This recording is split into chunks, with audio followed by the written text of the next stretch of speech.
Masih soal Lampung, saudara, kali ini yang jadi sorotan terkait mobil dinas gubernur dan wakil gubernur Lampung yang kedapatan menunggak pajak. Diduga kedua mobil dinas ini menunggak pajak hingga jutaan rupiah.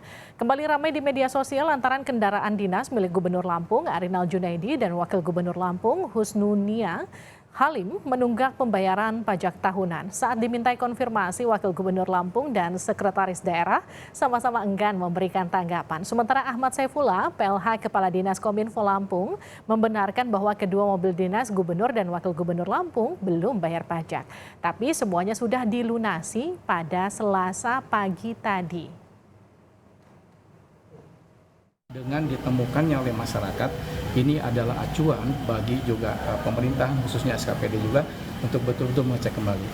Kami sudah konfirmasi dengan Biro Umum, beliau sudah menyadari dan melakukan permohonan maaf bahwa ini ada suatu kelalaiannya.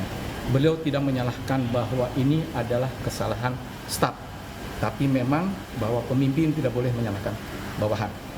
Jadi ini keteledoran, kelalaian dilakukan dan sudah minta maaf, dan alhamdulillah hari ini sudah diselesaikan administrasi sesuai dengan ketentuannya.